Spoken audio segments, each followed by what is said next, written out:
Hi guys, welcome to ஜிகிஷ்யூ. ரொம்ப வருத்தமாக தான் இருக்குது. நான் பார்த்து பார்த்து வளர்ந்த ஃப்ரான்ச்சைஸ், நான் சின்ன வயசுலேருந்து ரசித்து ரசித்து வளர்ந்த ஃப்ரான்ச்சைஸ்.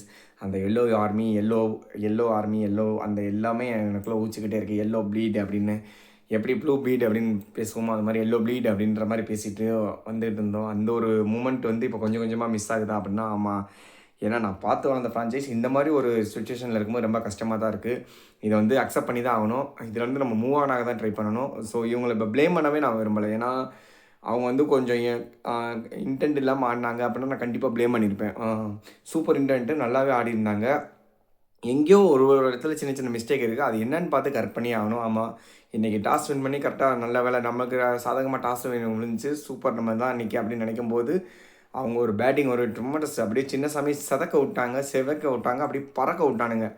பாலெல்லாம் வெளியே தூக்கி அடிக்கிறானுங்க. அந்த லெவலில் பலமான ஒரு டீமாக இருக்கானுங்க. அதான் நான் அப்போயே சொல்லிட்டேன், பலமான டீமாக இருக்காங்க. அவங்க பேட்டிங் செம்ம ஸ்ட்ராங்காக இருக்குது. அதை அடைக்கணும்னா அதுக்கு நம்ம கரெக்டான ஒரு டார்கெட் வச்சு நம்ம ஒரு கேம் பிளானோட போனால் மட்டும்தான் அதை அட்டாக் பண்ண முடியும். டிம் டேவிட்லாம் என்ன மாதிரி ஒரு ஷாட்லாம் ஆடுறாருன்னா, அவர் நின்ற இடத்துலேருந்து பறக்க விடுறாரு. கொஞ்சம் அதாவது எஃபர்ட் போட்டு இந்த இறங்கி அடிக்கிறது அப்படிலாம் இல்லை. நான் நின்ற இடத்துலேயே தூக்குவேன், பால் போயிட்டே இருக்கும், பார்க்குறியா அப்படின்ற மாதிரி. இதெல்லாம் எனக்கு ஒரு மேட்ரே இல்லை, பார்க்குறியா அப்படின்னு அடிக்கிறாரு. ரிஜெக்ட் பண்ணிடுறாரு, அவர் அதுக்கு மேலே அடிக்கிறாரு. நான் அடித்தா 6 தான் அடிப்பேன்னு ஒரு டீமும் சூப்பர் இன்டென்ட்டில் ஆடினாங்க. அவங்க பவுலிங்கில் என்னப்போ சொல்லி ஆகணும். செம்ம ஸ்ட்ராங்கு. ஜாக் ஆஃப் டஃபி வந்து செம்மையாக ஆடினே 2 விக்கெட்டை தூக்கிட்டார். 2 விக்கெட்டு முக்கியமான விக்கெட்டை தூக்கிட்டார். புவனேஸ்வர் குமார் சொல்லவே தேவையில்ல. அவர் வந்து ஒரு டாட் பால் மன்னன். அவர் வந்து போடுற ப்ரெஷர் வந்து தாங்க முடியல. ஏன்னா இவங்களாம் யங்ஸ்டர்ஸ். ஸோ சீக்கிரம் அதுலேருந்து வெளியே வருவாங்க. அதனால் இவங்களாம் என்ன பண்ணுறாங்க, இப்போ கம்மியான ரனில் போயிட்டாங்களா அப்படிலாம் இல்லை. அடித்து ஆடணும்னு தெரிஞ்சு போச்சு. அதை தான் நம்ம பண்ண போகிறோம். இப்போ சென்னை வந்து ஒரு 150 ரன் அடித்து ஒரு 100 ரன் வித்தியாசம் தோற்றுனாங்கன்னா செம்ம டென்ஷன் ஆகிருப்பேன் நான்லாம். இப்போ 207 ரன் வரையும் போயிட்டு 41 ரன் வித்தியாசம்னா ஓகே, இது அக்செப்டபிள் தான். நல்ல 43 ரன் வித்தியாசம்னா ஓகே தான். எனக்கு தெரிஞ்ச வரைக்கும் நல்லா முயற்சி பண்ணியிருக்காங்க. இன்னும் கொஞ்சம் எஃபர்ட் போட்டிருந்தா இன்னுமே கொஞ்சம் வின்னிங் டார்கெட்டை ஒன்றும் அச்சீவ் பண்ணியிருக்கலாம், இல்லை பக்கத்தில் போயிருக்கலாம். இன்னமும் Sanju and Root failure, Ayush மாற்று ஒரு டாப் 3 ஃபெயிலியர் ரொம்ப வந்து சிஎஸ்கே அப்செட் ஆகிருச்சு. ஏன்னா 3 ஃபெயிலியர். அதுக்கப்புறம் அந்த சர்ஃப்ராஸ் வந்து செம்ம ஃபார்மில் சூப்பராக அடித்தார். பவர் பிளே யூட்டிலைஸ் பண்ணிக்கணும் அப்படிங்கிறக்காக அந்த 6 ஓவருக்கு அப்புறம் அந்த 6 ஓவரில் அவர் பண்ண முடிஞ்ச வேலையை பண்ணிட்டு போயிட்டார். அதுக்கப்புறம் அந்த பிரசாந்த் வீர் நல்லா ஆனார். பிரசாந்த் வீர் சூப்பராக ஆனார். ஜெமி ஓட்டன் இந்த கடைசி ஆள் அடித்தது மட்டும்தான் ஸ்கோரு. சிவம் டூபேவாக இருக்கட்டும், இவங்க அடித்தது தான் ஸ்கோரு. அப்போ ஃபஸ்ட்டில் அவங்க 3 பேர் ஆடி இருந்தாங்கன்னா, இன்னும் கொஞ்சம் எஃபர்ட் போட்டு ஆடி இருந்தாங்கன்னா டார்கெட்டை சேஸ் பண்ணியிருக்கலாம் போல் அப்படின்னு எல்லாருக்குமே தோண ஆரம்பிச்சிச்சு. Including RCB fans. அவங்களும் தோண ஆரம்பிச்சிருச்சு. நல்லா போட்டார். க்ரூனர் வந்து ஒரு குரூஷியலாக அந்த 2 விக்கெட் எடுத்தார். ஒரே ஓவரில் 2 விக்கெட் எடுத்தது கேம் அப்படியே கொஞ்சம் சென்னை பக்கம் தான் இருந்துச்சு கேமு. அந்த பவர் பிளே முடிஞ்சதும் அப்படியே அந்த 7 ஓவரில் 2 விக்கெட் தொடர்ந்து எடுத்ததும் கேம் மறுபடியும் அங்கிட்டு திரும்பிடுச்சு. பிரசாந்த் வீரை எதுக்கு எடுக்கிறீங்க? எனக்கு அதுக்கு மட்டும் பதில் சொல்லிடுங்க போதும் ருத்ராஜ். பிரசாந்த் வீரை வந்து என்ன சொல்லி எடுத்திருக்கீங்க? ஜடேஜாவோட ரிப்ளேஸ்மெண்ட். ஸோ அப்போ ஜடேஜா என்ன பண்ணுவார்? ஃபீல்டிங் மட்டும் பண்ணுவாரா? பேட்டிங் மட்டும் பண்ணுவாரா? சூப்பராக ஒரு 4 ஓவர் போடுற ஆள். அப்புறம் ஏன் பிரசாந்த் வீரை அந்த 4 ஓவர் வேணும்? ஏன் ஒரு 2 ஓவர், 1 ஓவர் கூட ஏன் கொடுக்க மாட்டீங்க?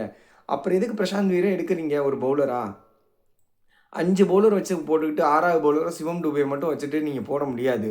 5 பவுலர் அடி வாங்கினா இன்னொரு பவுலராக போகும்போது சிவம் டுபே வந்து அந்த பவுலராக போக முடியாது. நான் என்ன சொல்கிறேன், பிரசாந்த் வீரை நீ பவுலிங் யூஸ் பண்ண மாட்டேன்னா அகிலேஷன் எடு. அகிலேஷன் நம்பி நீ பால் கொடுப்பியா? அப்படின்னு நீ அகிலேஷன் எடு.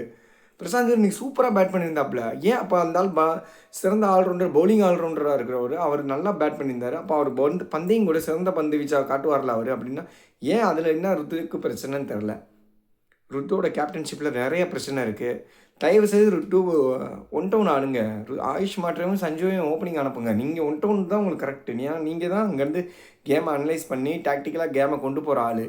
உங்கள் மேலே எங்களுக்கு நம்பிக்கை இருக்குது. கேப்டன்சியாக இல்லை, ஒரு பேட்ஸ்மேன் எனக்கு 100% விராட் கோலி நான் எப்படி நம்புவேன்னா அந்தளவுக்கு நம்பிக்கை உங்கள் மேலே இருக்குது. ஏன்னா உங்கள் பேட்டிங் ஸ்டைலாக இருக்கட்டும் எல்லாமே எனக்கு பிடிக்கும்.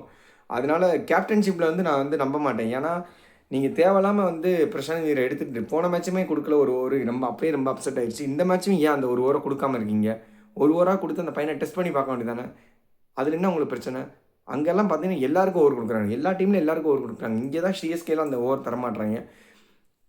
கண்டிப்பாக நீங்கள் வந்து பிரசாந்த் வீரை எடுக்கிறதா இருந்தால் பவுலிங் ஆப்ஷன் தான் அவர் எடுக்கணும். ஏன்னா பேட்டிங் டெப்த்தும் இருக்குது. அவர் பேட்டிங்கே ஆடிட்டார். அப்போ பவுலிங் ஒரு ஓவர் கொடுத்து பார்க்கலாம். இல்லைனா அகிலேஷனோட போயிருங்க.